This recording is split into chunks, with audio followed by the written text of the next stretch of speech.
नमस्कार दर्शकबिन हार्दिक स्वागत छ तपाईहरु सम्पूर्णलाई सपना अनलाइन टिभीमा। अहिलेसम्म तपाईले सब्स्क्राइब गर्नुभएको छैन, तपाई नयाँ हुनुहुन्छ भने हाम्रो च्यानललाई सब्स्क्राइब गरी छेउमा रहेको बेल आइकनलाई दबाई अलमा क्लिक गर्न नबिर्सनुहोला। आउनु सब लागौं मुख्य समाचारबाट। पहिरोले गर्दा 326 वटा भेडा पहिरोमा पुरे। प्रदेशको नाम पहिचान विरोधी राख्ने जनताको भिडलाई थेक्न नसक्ने चेतावनी। सारसको महाप्रबन्धकमा सिद्धराज राईको नियुक्त। वीरगञ्जको वैद्य अस्पताल बिना अनुमति सञ्चालनमा। बलात्कारको पोल खोल्ने डरले बालिकाको हत्या। ओलीको दोहोरो चरित्रले पार्टी एकता असम्भव। पहिरोले ग्रामीण सडकहरू अवरुद्ध, खाद्यान्न ढुवानीमा समस्या। स्वास्थ्य मन्त्रीसँगै काठमाडौँका मेयर बाढीग्रस्त मेलम्चीमा 3 पालिकालाई सहयोग। 14 एसएसपीको सरुवा अपराध महाशाखामा साफुङ। माधव समूहको दोहोरो भूमिका, ओली विरुद्ध सङ्घर्ष र विपक्षीलाई बाचा। नेपाल प्रहरीका 16 डिआइजीको सरुवा। ओलीबाट उपयोग भएका होइनौ, मणि थापा। लुम्बिनी जसपाका 4 सांसदको मुद्दा पुनः इजलासमा सुनवाई हुने। घाइते सेनाका जवानलाई थप उपचारका लागि काठमाडौँ पठाइयो। प्रदेशसभा बैठक, अस्मिता हत्या प्रकरणबारे छानबिन गरी दोषीलाई कारबाही गर्न माग। ज्वाला सङ्ग्रौला समूहलाई 3 दिन थुनामा राख्न अदालतको अनुमति। स्वास्थ्य कर्मी कुट्नेलाई धरोटीमा छाडेपछि नर्सिङसँग असन्तुष्ट, पुनरावेदन तयारी। गाउँपालिकालाई नि थाहै नदिई थमाथम योजना सञ्चालन। राउटेका लागि यस्तो नीति बनाउँदै कडाली सरकार साउनबाट लागू। पहिरोले हुम्लामा 24 घर परिवार विस्थापित। झापामा कोरोना संक्रमणबाट 2 को मृत्यु। एमाले प्रवेश गरेका 14 स्थानीय तहका जनप्रतिनिधि माओवादीबाट निष्कासित। अब सुन्नुहोस् पुरा समाचार।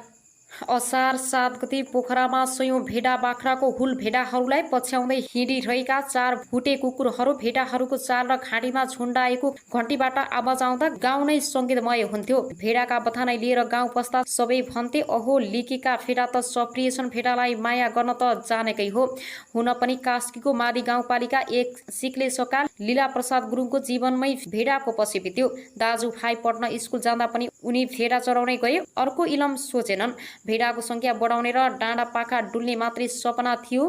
गएको दशैंमा पनि गुरुङ भेडा बाख्रा जम्मा गरेर गाउँ आएका थिए। छरछिमेक र गाउँलेले दशैं मनाउन भेडा माग गरे, तर उनले प्रस्ताव नकार्दै भनेका थिए हुँदैन, भेडा अझै थप्ने हो, बेच्दिन, अरूसँगै किन्नुहोस्।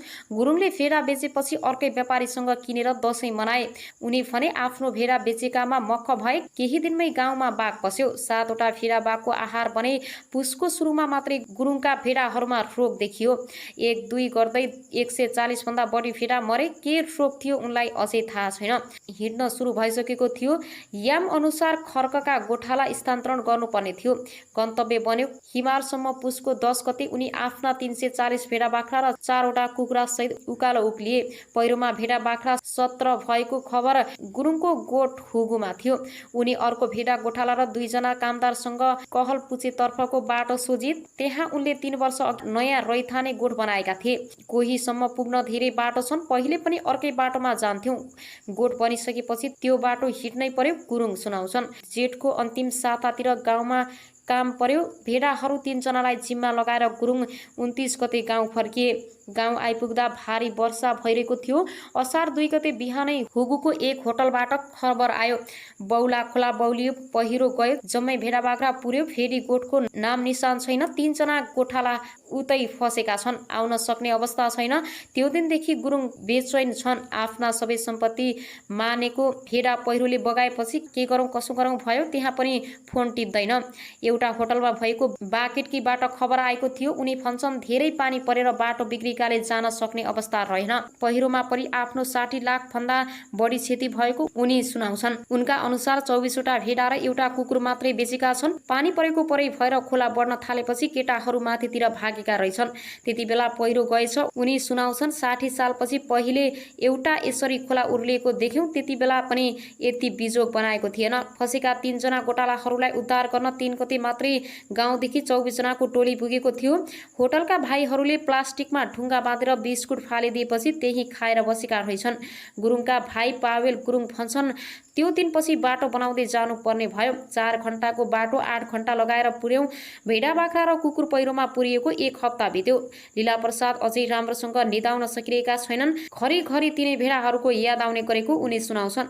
मेरो जीवन भेडाको पछि लागेर बित्यो उनी सुनाउँछन्। फेरि पनि ऋण धन गरेरै भेडा पाल्छु, अर्को काम जानेकै छैन। अब आउनुस् अर्को निष्तर्फ लागौं। 5 दलीय गठबन्धन गठबन्धनमा एमालेका माधव कुमार नेपालले अहिलेसम्म केपी शर्मा ओलीसँग मिल्ने कुनै सम्भावना नदेखिएको प्रश्न पारेका छन्। नेपाली कांग्रेस, नेकपा माओवादी केन्द्र, जनता समाजवादी पार्टी एमालेको माधव नेपाल पछि र राष्ट्रिय जनमोर्चाका नेताहरूबीच आइतबार भएको छलफलमा उनले सो कुरा प्रस्ताएका छन्। कांग्रेस सभापति शेरबहादुर देउवाको निवासमा भएका गठबन्धनको बैठकमा देशका विभिन्न स्थानमा बाढी पहिरोले पारेको क्षतिको उद्धार र राहत दिनको लागि संयुक्त विज्ञप्ति निकालेर आफ्ना टोली परिचालन गर्ने निर्णय पनि भएको थियो। बैठकमा कांग्रेस सभापति देउवा, माओवादी अध्यक्ष पुष्पकमल दाहाल प्रचण्ड र नारायण काजी श्रेष्ठ, जनता समाजवादी पार्टी जसपाका अध्यक्ष उपेन्द्र यादव र बाबुराम भट्टराई, एमालेका माधव नेपाल र भीम रावल र राष्ट्रिय जनमोर्चाबाट उपाध्यक्ष दुर्गा पौडेल सहभागी थिए। सो बैठकमा नेपालले आफ्नो धारणा राख्ने क्रममा सो कुरा बताएका हुन्। उनले एमाले अध्यक्ष केपी शर्मा ओलीसँग आजको दिनसम्म मिल्ने कुनै सम्भावना नरहेको बताएका थिए।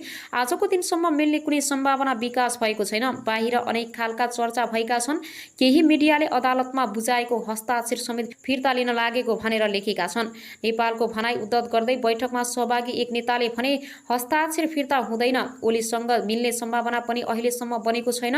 बैठकमा आगामी दिन कस्ता कार्यक्रम ल्याउने र बाढी पहिरोबाट पीडितलाई उद्धारका लागि आफ्ना टिम परिचालन गर्ने विषयमा पनि छलफल भएको राष्ट्रिय जनमोर्चाकी उपाध्यक्ष दुर्गा पौडेलले जानकारी दिइन्। बैठकमा पछिल्लो राजनीतिक परिस्थितिको विश्लेषण पनि भएको थियो। गण्डकी प्रदेशमा मन्त्रीमण्डल विस्तारमा भएको ढिलाइका विषयमा छलफल गर्दै सबै पक्ष मिलाएर न्यायोचित रूपमा मन्त्रीमण्डल विस्तार गर्ने सहमति जुटेको पौडेलले बताइन्।